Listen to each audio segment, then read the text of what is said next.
It is Tuesday, November 4, 2014, and here are the stories making the news for today. Neighborhood church joins anti-chikungunya fight.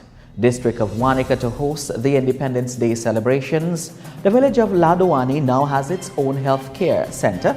2.9 hectares of land behind a Quarterweg market confiscated by government for construction of a packing house. And police arrest alleged scammer of students seeking secondary education. I'm Mondale Smith. Your local news begins now. While other social and religious groups are yet to sound their voices in the war against the dreaded chikungunya, the Church of Jesus Christ of Latter-day Saints has joined the rank and file. Last week, as part of its program, the denomination collaborated with the Office of Public Health, BOK, and provided information about chikungunya to the residents of Ephraim Seken. Chikungunya, though on the decline in Suriname, remains among the illnesses affecting society. The church, understanding its social responsibility, took the decision to inform the local residents through door-to-door consultations. The education program is important and timely, even as parts of the Ephraim Seken area is still to be serviced with taps, and residents store water in barrels. They were told how to keep the water barrels chikungunya free, as well as how to keep their environment clean. However, despite all the public education drives, some yards remain littered with solid waste, according to Roy Haverkamp, a church member. Hence, this is why the church decided to carry out the campaign. Meanwhile, the government's solid waste collection to fight the spread of chikungunya is ongoing in some neighborhoods.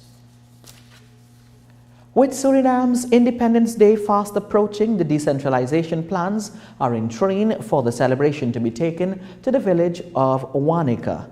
Prior, this national holiday was celebrated in Nekeri and the Para districts. After initial discussions about other sites, the LSB Stadium was selected, and Wanica District Commissioner Rolene Samsudeen assures that her area is prepared for the extra workload. In fact, local news understands that preparatory works have already begun, and various institutes involved in the independence celebrations have visited the location. As part of the plans, traffic will be diverted through side roads because the Indira Gandhi Weg is the main connection to the Johan Adolf Pengel Airport. DC, or District Commissioner Samsudeen, believes that the LSB Stadium is big enough to accommodate the independence celebrations. This week, the preparations could be completed, and the concept step around Independence venue will be among the most noticeably new features on November 25. The Ladwani village now has its own healthcare center set up by the Medical Mission Primary Healthcare Suriname at a cost of more than 650,000 SRDs. The Ministry of Health, on behalf of the government of Suriname, is completing these healthcare projects through a loan from AFD, a French financial and development institute that supports developing countries.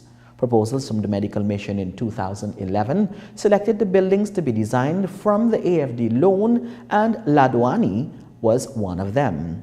According to Ambassador Michael Prom of the Republic of France, it was an honor to witness the opening of the healthcare center. He posited that it is important that neighbors work together to avoid diseases. Edward Honor, director of the Medical Mission, called upon the community to ensure that they use and maintain the health center, which is there to keep them healthy. The construction of the Ladwani Health Care Center began in 2012, and according to Marta Lisa Ercel, director of the Ministry of Health, it has come a long way. She said, building in the interior remains difficult for various reasons. She thanked the French government for the support and expressed the hope that talks will soon begin for more of such projects to be executed. The 2.9 hectares plot of land behind the market at LatterDay in Quata is to be seized by the Ministry of Agriculture, Fisheries and Livestock, LVV, to be used for the construction of a packing house.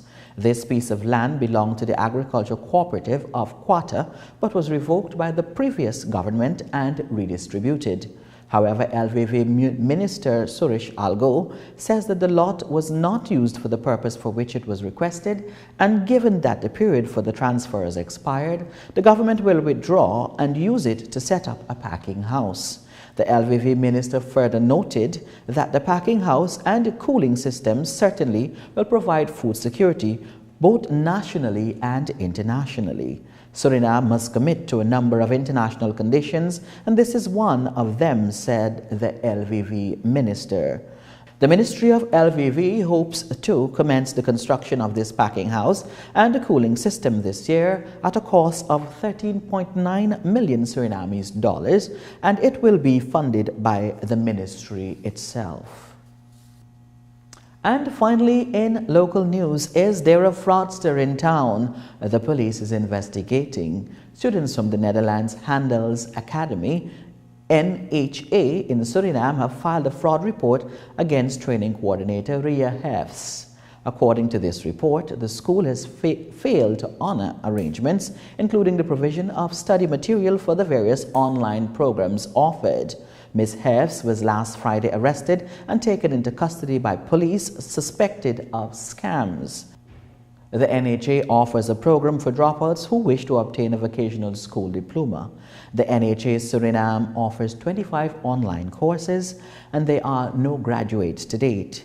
The police force announced in a press release that the suspect has allegedly received subscription monies from students who have reported irregularities. Some who paid for the courses have not been registered.